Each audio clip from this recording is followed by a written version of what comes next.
Mr. Hixson does Cornell Notes. The first thing I suggest is you choose your weapon. Choose wisely. I always pull out my favorite pen. Very good. Now, steps. Fill out the info on top. Define the topic. Skim your source.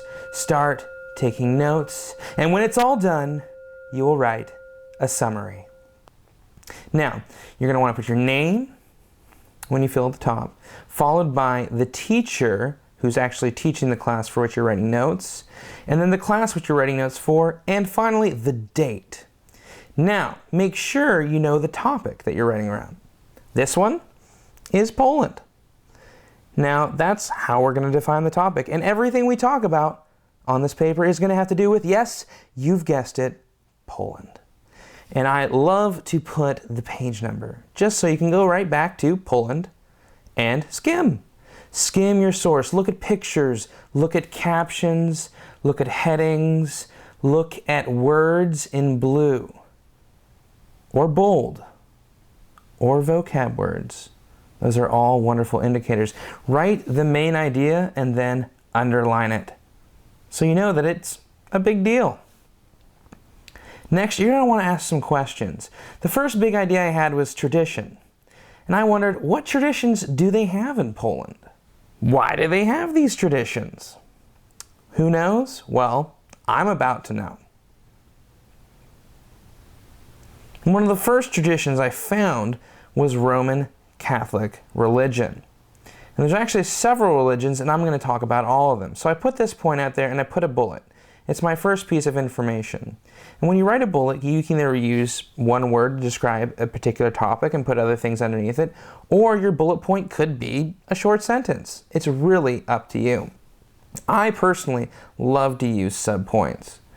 And I realized that the Catholic religion, or Catholicism, was the center of Polish tradition. And to prove this, 90% of Poles actually practice Catholicism, or the Catholic faith. And I, after that, just got busy. I moved on to Orthodoxy, Judaism, which were two minority religions in Poland. And then the pattern of notes just kept going until I found a new main idea. And to show that I was starting a new main idea, I skipped a line. And so just like before, I'm going to write down my new main idea, underline it, and write some questions. And then go back and I'm going to start making some new points with, you guessed it, bullets. I realized that communism was where Poland used to be, and they actually moved to capitalism. What is capitalism? Well, I looked. It turns out that capitalism is actually an economic system where businesses are privately owned, which is actually the opposite of communism. Now, I finally filled out my whole page of notes and got to the bottom and realized I needed to write a summary. Now, you want to find a balance in your summary. You want to have enough information in that it actually tells you something about what you just wrote notes on, but not so detailed that it retells you everything.